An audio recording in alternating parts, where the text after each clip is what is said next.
नमस्कार, मी शब्दयोद्धा प्रसाद. वैर माझ्याशी होतं तर माझ्या मातीची बदनामी का केली, असं म्हणत धनंजय मुंडेंनी 200 दिवसांनंतर का होईना त्यांच्यावर आरोप करणाऱ्यांना जाब विचारलाय. बीड येथील राष्ट्रवादी अजित पवार गटाच्या मेळाव्यात धनंजय मुंडेंनी तब्बल 200 दिवसांनंतर मौन तोडलं.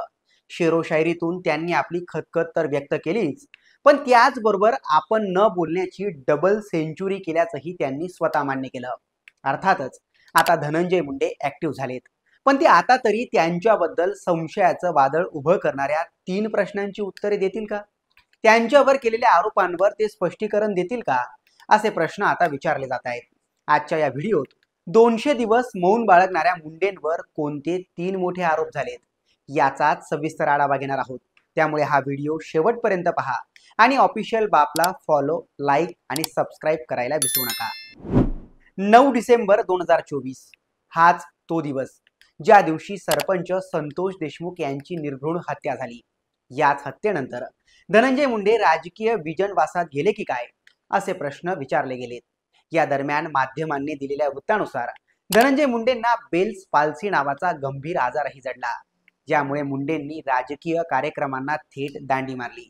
विशेष म्हणजे ज्या सरपंच संतोष देशमुख हत्या प्रकरणानं अख्खा महाराष्ट्र हळहळला, त्या सरपंच संतोष देशमुखांच्या घरचा उंबरा अद्यापही मुंडेंनी शिवला नाहीये.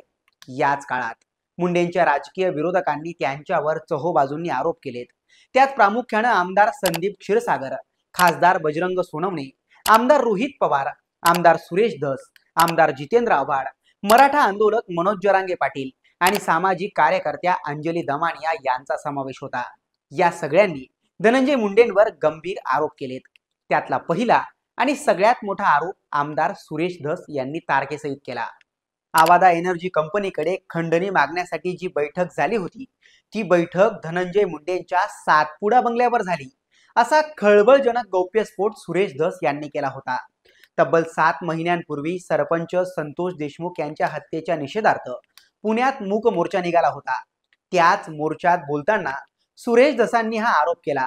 हा आरोप करताना सुरेश धस म्हणाले होते की 19 जून रोजी आवादा एनर्जी कंपनीच्या अधिकाऱ्यांची धनंजय मुंडेंच्या मुंबईतील बंगल्यावर बैठक झाली. या बैठकीत कंपनीच्या अधिकाऱ्यांकडे 3 कोटी रुपयांची खंडणी मागितली. त्यानंतर कंपनीच्या अधिकाऱ्यांनी आपल्या वरिष्ठांना ही बाब फोनवर सांगितली. वरिष्ठांनी 3 कोटी ऐवजी 2 कोटी रुपये देण्याची सहमती दाखवली.